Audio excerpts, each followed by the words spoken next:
መልካም ሰውን አያሳጣችሁ፣ ወዳጃችሁን ያብዛችሁ። ለእናታችሁ ብዙ ነገር ስትሆኑ ምራቂያዋ ይደርሳችኋልና የሰው መውደድ ይስጥሽ ውደድሽ ነው አለች ማርያምን። እኔ በዚህ ምራቂዋ ሁሌ ይደሰታለሁ። አሁን ድረስ በአሰሪዎቻችሁ ስትከበሩ እናንተም ስታከብሯቸው እኩል ከራ ሰላም እንዴት ናችሁ? እኔ ያለው ሰላም ነኝ፣ እግዚአብሔር ይመስገን። እንግዲህ የተቀባሁት ይሄና ታጥቤዋለሁ ማለት ነው።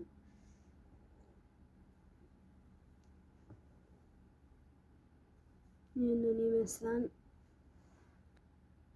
ያው ሻማ ስለሆነ ያበራሁት ላምባሰል አለው።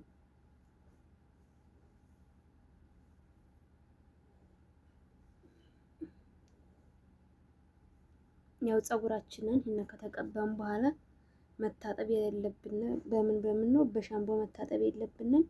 ምንም አይነት የሻምፖ አይነት ፀጉራችንን ማስነካት የለብንም። የሂናውን ጥቅም እንድናውቀው፣ ሂናው ደግሞ ፀጉራችንን ቀይ እንዲያደርግልን ለዛው እንዲያምርልን በሻምፖ አለመታጠብ። ለምሳሌ አሁን ዛሬ እንደዚህ ሻምፖ አልባ በዚች ማበጠሪያ እንዲህ እያረኩኝ ቀስ እያረኩኝ በእርጋታ ምናምን የሂናው እንትን እየረገፈ ፀጉሬ ብቻ እንድትቀር ማለት ነው። ሻምፖ ስላደረግንበትኝ የሂናው ዶቄት አይወርድልንም። እንደዚህ በማበጠሪያ ነው የሚወርድልን ማለት እያረግን ውሃው ላውን እየፈሰሰ እኛ እንደዚህ እያረግን ማበጠሪያ ፀጉራችንን እንደዚህ ስንነግፈው ይወርድልናል ማለት ነው። ምን እናደርጋለን መሰላችሁ? አሁን ይህንን ከ3 ቀን ከ4 ቀን በኋላ ምን አደርገዋለሁኝ? የሆነ የምጠቀመውን የምፈልገውን አይነት የፀጉር ቅባት ዘይት እጠቀምና በሻምፖ ታጠበዋለሁ ማለት ነው። ከ3 ቀን በኋላ ይሄ ሂናው ከፀጉሬ ጋር ይዋሃዳል። እስከዚያው ድረስ እያችሁት አሁን ፀጉሬ ሂናው ፀጉራችንን አጨኸኘብን ምናምን የምትሉትኝ ፀጉራችሁን ሂናውን ታጥባችሁ በሻምፖ ስለምትታጠቡት ነው። ወዲያው ፀጉራችሁ ቅላትም አይኖረውም። በዚህ ላይ ደግሞ ሂና የማመንቸክ ባህሪ ያለው። ስለዚህ ያለ ሻምፖ ታጥበና ጉንጉን አድርገን እንከርማለን። 2 ቀን 3 ቀን 4 ቀን ብትችሉ እንደዚህ ታከርሙትኝና ከዚያ በኋላ በምትፈልጉትኝ ቅባት ቅብት ብላችሁት ለ2 ሰዓት ለ1 ሰዓት ከዚያ በኋላ በሻምፖአችሁ በምትፈልጉት ኮንዲሽነር መታጠብ ትችላላችሁ ማለት ነው። የፀጉራችሁ ውበት ፀጉራችሁ ቡንኝ ይሆናል። አሁን እኔ የቅባት አለኝ የሽንኩርት ቅባት አለኝ። ይህንን ፀጉሬ ገና አልደረቀም እንዳይመነችክብኝ። ሲጀመር የሚመነችክበት ሰበብ የለውም፣ ምክንያቱም በሻምፖ አልታጠብኩትም። አሁን እንደዚህ አረግና ይህንን በርጥቡ ቀብት በቃ እንደዚህ ማለት ነው።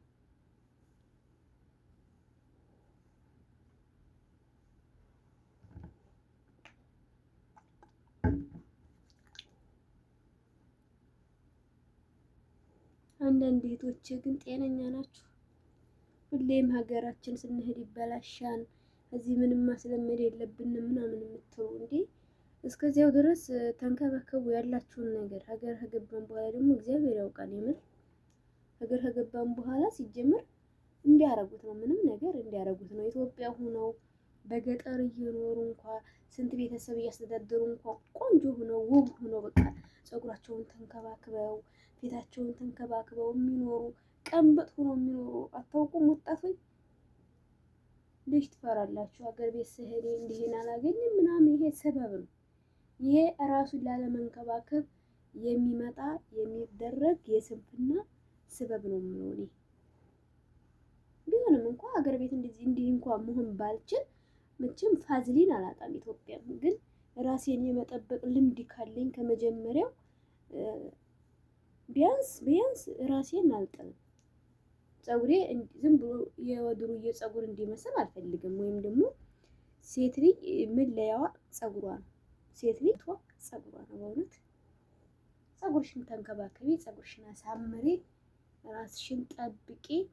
ደክሞኝ ነው ወይም ደግሞ ይሄን ነገር ኢትዮጵያ አላገኘውም ኢትዮጵያ ስሄድ ሀልኬ ገባለሁ ምናምን ሰበብ አትደርድሪ። ደስ የሚያረግሽን ነገር ወቂ። ምን ያስደስትሻል?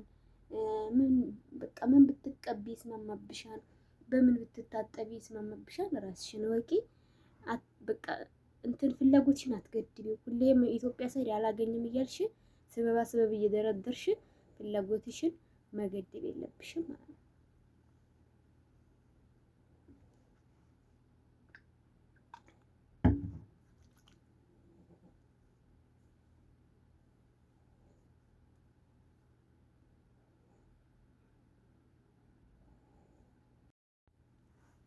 እና እንደዚያ ነው የምለው። ታለም ፀጉርሽን ተንከባከቢ፣ አሳምሪ፣ ቆንጆ አድርጊው። ፀጉርሽ ኃላፊነትሽ ነው። ስለዚህ ፀጉርሽ ካንቺ ሰውነት እስካለ ድረስ የትም ብትሄጂ አብሮሽ ተከትሎሽ ስለሚሄድ ረዝም ፀጉር አንቺ ጋር አይሄድም። ላንቺ የሚሆንሽ አብሮሽ የሚኖረው የራስሽ ፀጉር ነው። እግዚአብሔር የሰጠሽ ፀጉር እንደዚህ በራስሽ በሆነ ፀጉር ቆንጆ ለመሆን ደግሞ ግዴታ ፀጉርሽን መንከባከብ አለብሽ። ሰማሽ? ሰምተሽኛል? ካሁን በኋላ ሰበብ አያስፈልግም። እንደዚህ አይልም እንደዚህ የለኝም ምናምን በቃ እኔ አሁን ምንም አይነት ገንዘብ አላወጣሁም። በእርግጥ እኔ ሰዎች ስለሚመቹኝ እናም ስላላቸው እና ሁሉ ነገር አለ ለሷ ስታዘጋጅ ለእኔ እኮ ታዘጋጅልኛለች ማለት ነው። እውነት በመናገር እግዚአብሔር ይመስገን። መልካም ሰውዬ በመንገዴ መልካም ሰውዬ በህይወቴ ዝም ብሎ ያመጣችኋል። የድንግል ማርያምን መልካም ሰውዬ አያሳጣችሁ፣ ወዳጃችሁን ያብዛችሁ። የምር እኔ የምሰራባቸው ሰዎች ቃላት የለኝም ለነሱ ማለት አንድ ብቻ አይደሉም።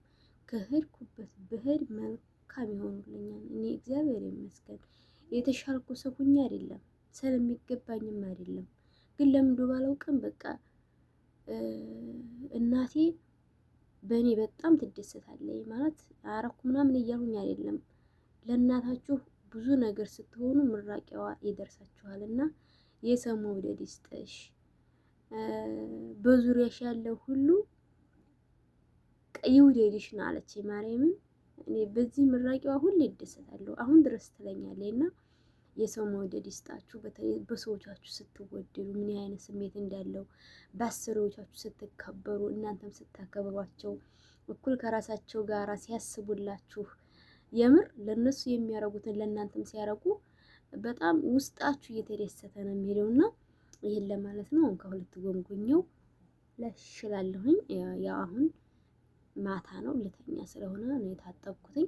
ፀጉሬንም በጣም አውየዋለሁኝ። ይሄናውን እንግዲህ ምንም ማለት አይደለም። እንግዲህ ፀጉራችሁን በዚህ መልኩ ተንከባከቡ ለማለት ነው ውዶቼ።